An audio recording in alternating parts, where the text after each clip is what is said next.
నాలుగు దిక్కులా చీకటి కమ్ముకుంది. శ్రేయ అక్కడి నుంచి పారిపోవాలని ప్రయత్నిస్తోంది. అక్కడ చాలా దూరం వరకు చీకటి మాత్రమే కనబడుతుంది. హఠాత్తుగా ఎవరో వెనక నుంచి తన భుజం పైన చెయ్యి వేస్తారు. తను భయపడుతూ వెనక్కి తిరిగి చూస్తుంది. ఒక చాలా భయంకరమైన అమ్మాయి తన ముందర నిలబడి ఉంటుంది. తల సగం, మొహం చాకుతో దాడి చేసినట్టు కనబడుతుంది.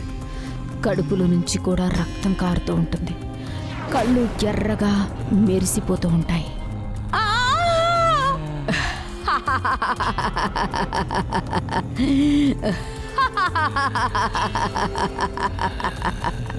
అప్పుడే తను చూస్తుంది, ఒక చెట్టు పైన మరో అమ్మాయి తాడుతో మెడకి ఊరి వేసుకుని వేలాడుతుంటుంది. తనని చూడగానే శ్రేయ కళ్ళు తెరుచుకుంటాయి. ఏమైంది శ్రేయ? ఒక అమ్మాయి చాలా భయంకరంగా ఉంది. ఇంకా ఇంకొక అమ్మాయి చెట్టుకు ఊరి వేసుకుని ఉంది. రిలాక్స్, అదంతా ఒక కళ. శిఖ ప్రేమ్తో కలిసి బాల్కనీలో నిలబడి ఉంటుంది. శిఖ, మనం ఎప్పటి వరకు ఇలా ఎవరికి తెలియకుండా కలవాలి? నువ్వు మీ అమ్మ నాన్నలకు ఎప్పుడు పరిచయం చేస్తావు? పరిచయం చేస్తానబ్బా, అంత కంగారు పడతావెందుకు? నువ్వు ఏదో ఒకటి చెయ్యి. ఏది అంటే మా వాళ్ళు ఇంప్రెస్ అయ్యేలా. అరే, నీకు ముందే చెప్పే కదా, నా ఫ్లాట్ని నేను రేపు నీ పేరుపై రాస్తాను. నిజమా?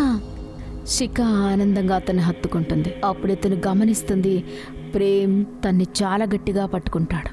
ప్రేమ్, వదులు నన్ను, చాలా ఇబ్బందిగా ఉంది. నువ్వు నెంబర్ 1 మోసగత్తవి. అది వినగానే శిఖ తనకి దూరంగా జరిగిపోతుంది. అతని ముఖం చాలా భయంకరంగా ఉంటుంది. తను వెంటనే శిఖ గొంతు పట్టుకుంటాడు.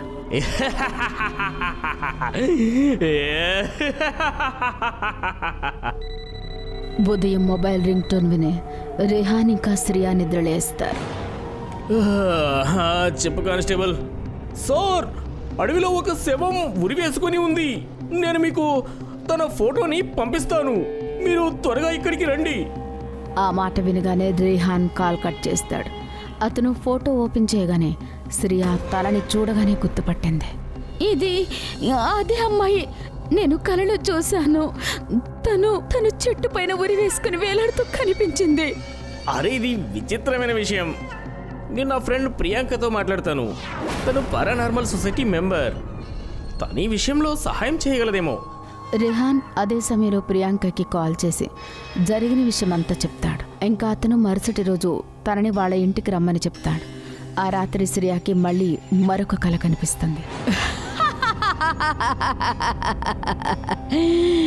రేపు తను చనిపోతుంది. ఎవరు నువ్వు? నీకు మా నుంచి ఏం కావాలి? లెవినా గెస్ట్ హౌస్. అలా చెప్పి తను హఠాత్తుగా శ్రియా దగ్గరికి వస్తుంది. ఏమైంది బేబీ? ఇవాళ కూడా ఇదేనా కలగన్నావా? ఈసారి తను ఒక అబ్బాయిని చూపించింది. అతను బ్లూ జీన్స్ ఇంకా వైట్ షర్ట్ వేసుకుని ఉన్నాడు. ఇంకా ఈసారి తను ఏదో లెవినా గెస్ట్ హౌస్ అనే పేరు చెప్పింది నాకు. లెవినా గెస్ట్ హౌస్? అప్పుడే ఉదయం 5 అవుతుంది. మళ్ళీ రేహాన్కి కాల్ వస్తుంది. సార్, ఇవాళ మరో శవం అడవిలోని చెట్టుకి ఊరేసుకుని కనిపించింది. కానీ ఈసారి అబ్బాయి సార్.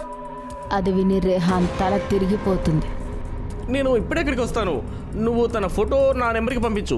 రేహాన్ కాల్ కట్ చేసి అతని ఫొటోస్ శ్రియాకి చూపిస్తాడు.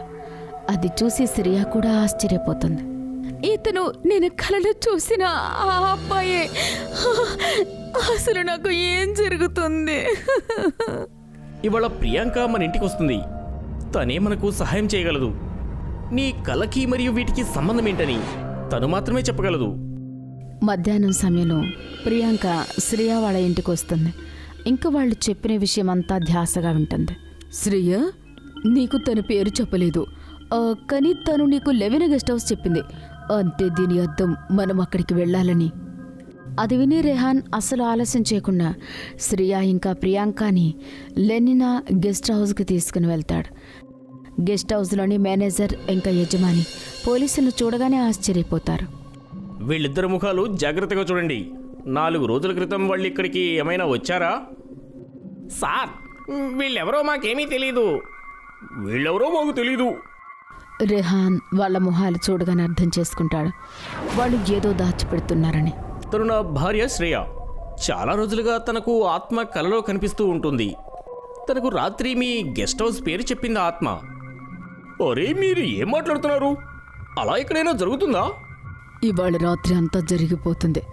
మేము ఈ రాత్రికి తనని పిలిచి అడుగుతాము అసలు ఏం జరిగింది అని. తన మాటలు వినగానే మేనేజర్ ఇంకా యజమాని ఇద్దరూ భయపడిపోతారు. ఎందుకంటే రెహాన్ ఒక పోలీస్ ఇన్స్పెక్టర్ కాబట్టి. అందుకే వాళ్ళిద్దరూ వాళ్ళని వద్దు అని చెప్పలేకపోతారు. రాత్రి ప్రియాంక ఆ అమ్మాయి ఆత్మని కాంటాక్ట్ అవ్వడానికి ప్రయత్నించింది. ఒకవేళ ఈ గెస్ట్ హౌస్లో ఏదైనా ఆత్మ ఉండుంటే దయచేసి మా ముందుకు రావాలి. తను చాలాసార్లు ఆత్మని అలా పిలుస్తుంది. ఆ తర్వాత కాసేపటికి ఆ భయంకరమైన అమ్మాయి వాళ్ళ ముందుకి వస్తుంది.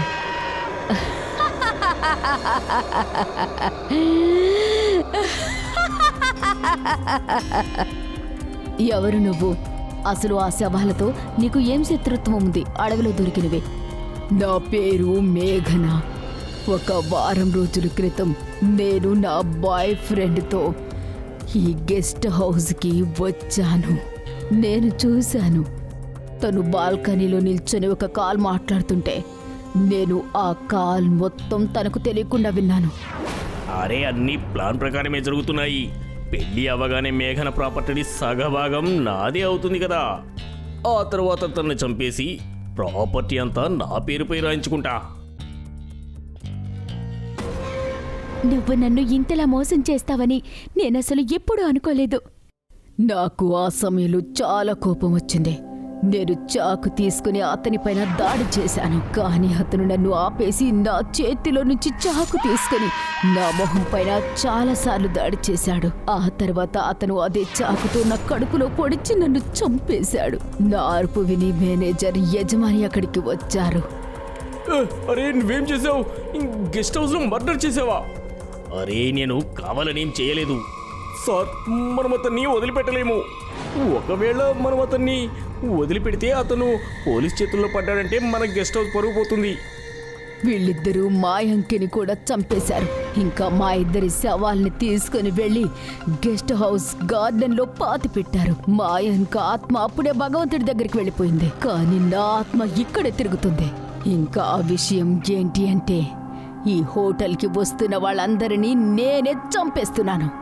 ఎవరైతే మాయాంక్ లాంటి మోసం చేసేవాళ్ళని. శ్రేయ కలలోకి కూడా నేనే వస్తున్నాను. ఎందుకు అంటే ఇన్స్పెక్టర్ రెహానాకి నా విషయం తెలియజేయాలని. అలా చెప్పి తన సైలెంట్ అయిపోతుంది. యజమాని అక్కడి నుంచి పారిపోవడానికి తలుపు దగ్గరికి వెళ్తూ ఉంటాడు. కానీ మేఘన వాళ్ళ వెనకాలే వెళ్ళి వాళ్ళిద్దరినీ తలల్ని గోడకేసి కొడుతూ ఉంటుంది.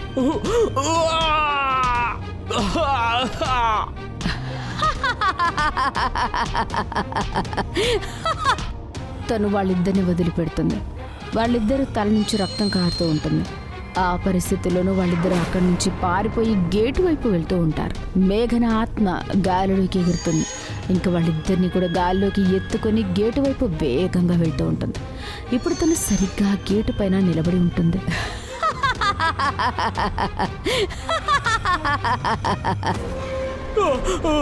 మమ్మల్ని క్షమించు,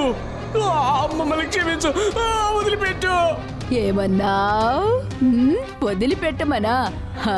వదిలిపెడుతున్నా. అప్పుడే అది వాళ్ళిద్దరిని వదిలిపెట్టేస్తుంది. గేటు పైన ఉన్న సీకులన్నీ వాళ్ళ ఒంటి లోపలికి దిగిపోతాయి. ఇంకా వాళ్ళ శవాలు అక్కడే వేలాడుతూ ఉంటాయి. నా పగ తీరిపోయింది. నా అంతిమ సంస్కారాలు తప్పకుండా చేయించండి. అలా చెప్పి తను అక్కడి నుంచి మాయమైపోతుంది. రెహాన్ అదే రాత్రి అతని టీంని పిలిపించి మేఘన శవాన్ని గార్డెన్ నుంచి బయటకు తీసి ఆ శవానికి అంతిమ సంస్కారాలు జరిపిస్తారు.